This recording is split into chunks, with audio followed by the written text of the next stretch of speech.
Welcome back to Escapement and Watch. Falling Titan here, the first and only watch worn on the moon. That's what it says on the back of the Speedy, but is that true? It isn't. Bulova's Lunar Pilot Chronograph was worn by David Scott when his Speedmaster's crystal blew. He had a backup watch and that was the Bulova. So we have two moon watches, and Bulova's timekeeping technology was placed in the Sea of Tranquility by Buzz and Neil to help track important data transmissions back to Earth. So Bulova technology, clocks, and watches have been on the moon. That's unbelievable. And the good news is, it's affordable. Mankind's greatest feats of strength, making it to the moon. Wait, is it a feats of strength? No, mankind's greatest feat. Greatest feat? His greatest feat, that sounds weird, right? Yeah, do you have any other expression? Greatest accomplishment. That better? Yeah, okay. Let's check out this beautiful piece of history that is actually affordable.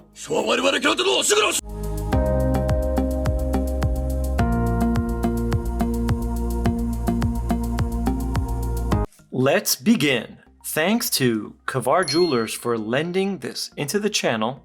And if you want to buy this watch, email me in the description below and I'll give you a discount code. I believe we have 3 in stock. All right, here's the unboxing. You got the warranty card, books.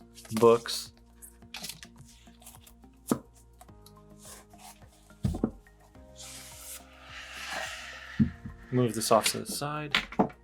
All right, there's the box, Bulova. Very nice. Okay. Ooh. Nice packaging. Look at that beautiful logo right there with the tuning fork. Nice. Look at this cushion. I like this cushion. Instead of just the typical round one, you have a triangle shape. So when the watch is nice, in here it's presentable. It's a little thing, but I like that. Let's try to get to the watch.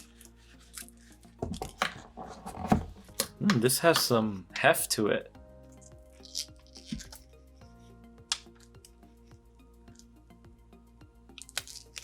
There we go. Wow. Piece of history. This is awesome.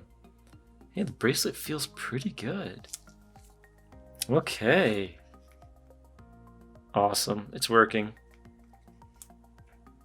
Cool. Okay, I'm going to put the box away and I'll be back. All right, let's get into it. Introducing the Bulova Lunar Pilot Chronograph. Look at this stunning piece. A piece of history. Beautiful. The case completely sandblasted or bead blasted. Ultra smooth. The curves are like no other. Like a sports car, vintage. Look at the lugs, how they're just so rounded. Well done. Now, because the bead blasted finish, it doesn't really match the bracelet, which is brushed. It's a little bit off. You guys see that? Now, the bottom edge of the case is very sharp compared to the round nature of the rest of the case. So interesting decision there for the design. Now the case is very streamlined, but then all you see is a bezel jutting out of nowhere in the middle, kind of like a well, giving it that vintage look. Remember, this is a vintage watch and it looks exactly like the original. And then we have the crystal jutting out of that, giving it even more 3D dimension. So what do you guys think of the look of the case? Definitely a cool looking watch. It has character, it has its own vibe. I'm a fan of it. This watch just feels special. I'm so glad I got to check it out.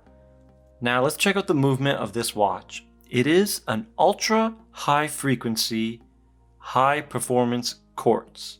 Okay, so not a hack watch, which we all coveted, but pretty close. So this one is the 8136 caliber.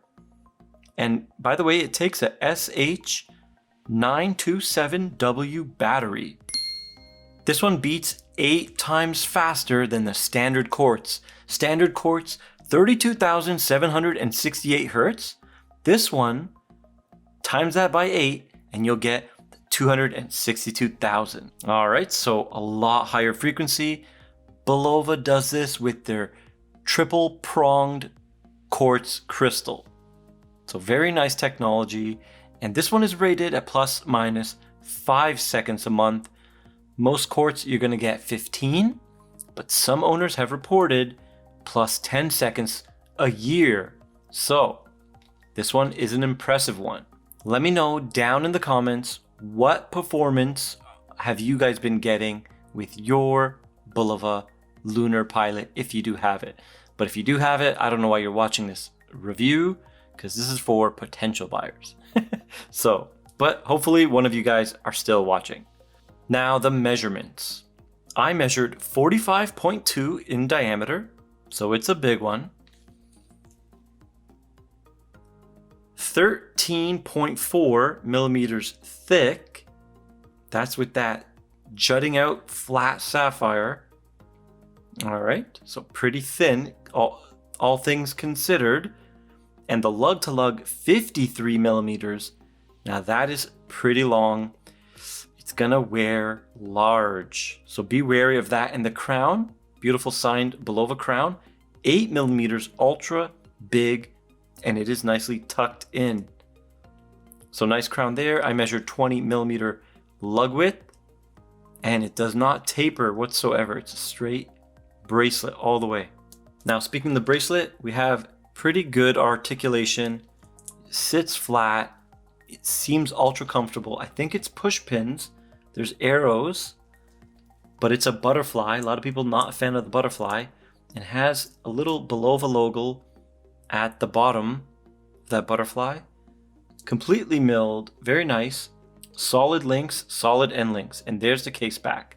The case back, as you can see, says Apollo 15, July 26, 1971 to August 7th, 1971. That's when this was on the moon. And that's a beautiful piece of history. Not just a timepiece, a piece of time history for man, and that's special. This watch is special. I can feel it. The watch is special. Now this one has a tachometer under the crystal, so no bezel like the Speedy. But this one is beautifully done with that squared sapphire. It looks like, on some angles, the tachometer is printed onto the sapphire, even though it's not.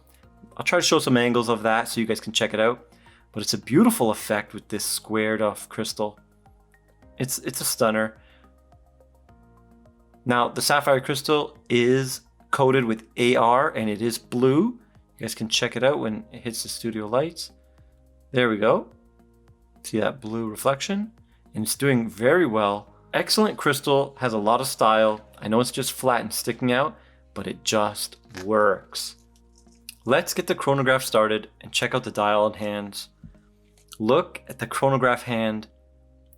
It is nicely arrow tipped, but look at its sweep. Ultra smooth sweep. It almost is like spring drive. That's how high frequency it is. You don't see it jiggle or shake whatsoever.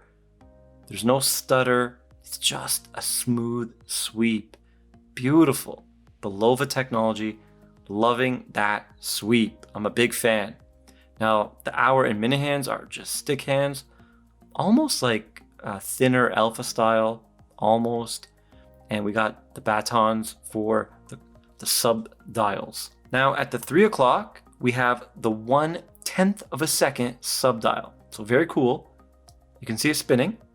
Spins very fast. Each turn is 1 second. Very nice. That sub dial only works for the first 30 seconds. All right.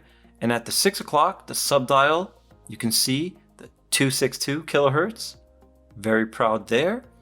On that one, that's just a running seconds hand. It shows you the movement is working. Okay. And at the 9 o'clock subdial, that is the 60-minute subdial. It counts your minutes for you. And we do have a date window at 4:30, blacked out date window, so matches nicely and a little bit difficult to read sometimes. Legibility not the greatest with the date window. Now that dial is very matte, but it's a little bit different. It looks textured, almost like leather, or yeah, it has a grain to it. It's very interesting. I'll get you guys some macros to check it out. And in real life, in non-macro form, when you look at that beautiful matte black dial, it looks stunning. The subdials are sunburst black, so they have a nice contrast with that textured matte dial, and they just stand out amazing. And they're concentric circles as well. Now the indices. The indices are sparkly silver. It almost looks like moon rocks, or I don't know, ceramic, granular textured ceramic. I'll try to get you guys a quick macro of that, but it looks beautifully done. There you go. It is awesome. So this one is a well executed watch. The style is just perfect. It is a watch you want to have in the collection. I'm a fan of it. I don't know about the size though. I wish they would make a 40 mil. Man, if they made a 40 mil, the sales would skyrocket. Unbelievable. Now let's check out the price. Speaking of sales, 600 USD.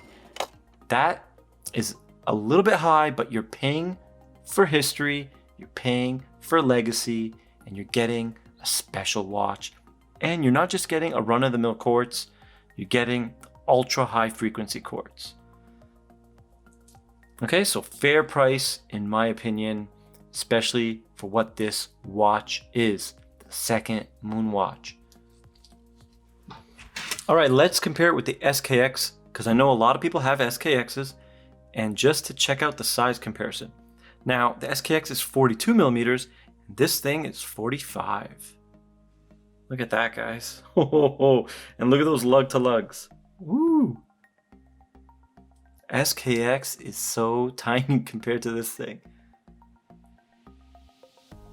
Man.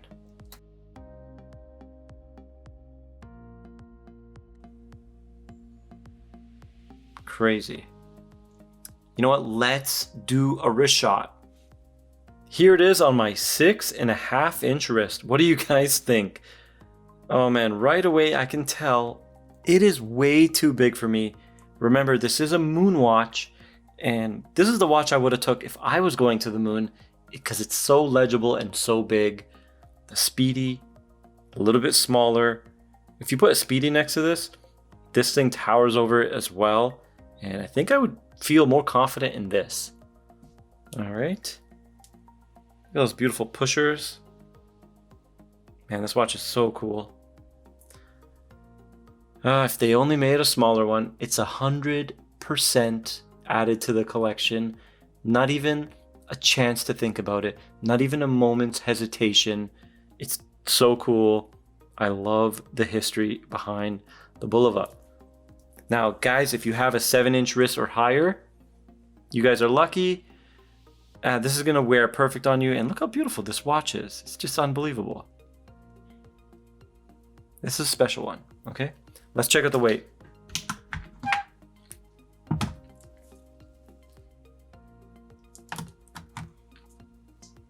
$185 grams. Very heavy. I can feel the heft. It is a big piece. A lot of people like that weight. Makes it feel like it's quality, and yes, it kind of does. It feels kind of like it's quality. It's a very nice piece. Now, we're not going to do the time grapher because, of course, it is an ultra high frequency quartz, non-mechanical, but let's do the loom shot. All right, there's a loom, and as you can see, the chronograph arm is still moving, and it is loomed, thankfully. Awesome.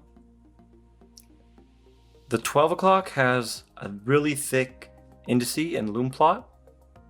3, 6, and 9, tiny little rectangular markers for orientation, and the rest stick batons. Loom is great. I have 2 lights in the background, and it's powering through. for comparison next to my Seiko 5. All right, here it is under some half lighting, and it looks stunning, even in low light. Beautiful watch. I'm a big fan of this. Just the size is not for me, but everything else is for me. I love the movement. I love the history. I love the brand.